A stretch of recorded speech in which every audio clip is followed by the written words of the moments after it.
Halo anak-anak, kembali lagi bersama Pak Andrian Eka Saputra dalam belajar daring bahasa Indonesia. Kali ini Pak Andrian akan membahas tentang satu pertanyaan yang selalu ada di dalam teks bahasa Indonesia, yaitu tentang bagaimana cara membuat rangkuman.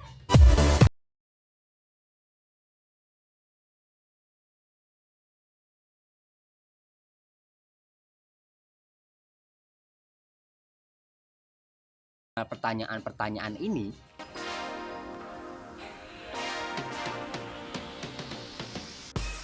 apakah rangkuman dan ringkasan itu adalah hal yang sama? Atau justru rangkuman dan ringkasan itu hal yang berbeda? Mari kita coba cek ke KBBI.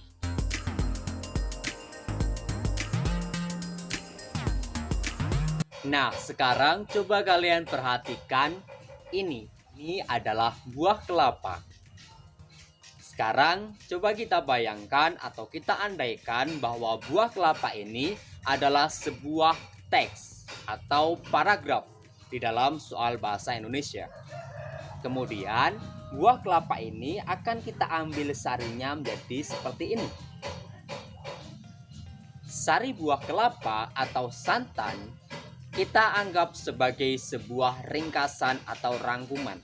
Secara sederhana, proses merangkum dan meringkas sama halnya dengan menjadikan buah kelapa sebagai santan. Bahwa kita di dalam meringkas atau merangkum hanya perlu mengambil sarinya. Nah, bagaimana proses buah kelapa menjadi santan? Mari kita pelajari bersama. Tapi sebelum itu jangan lupa untuk terus dukung channel Pak Andrian Eksa dengan klik subscribe, bunyikan loncengnya untuk dapat notifikasi dan bagikan ke teman-temanmu. Jika kita perhatikan buah kelapa, maka di dalam buah itu terdapat beberapa bagian. Ada kulit buah, ada tempurung, ada daging, dan ada air.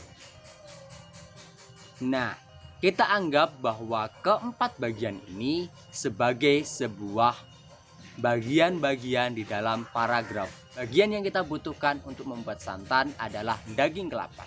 Sama halnya dalam sebuah paragraf. Ketika kita ingin merangkum sebuah paragraf, kita butuh mengetahui bagian utamanya atau sering disebut sebagai gagasan utama.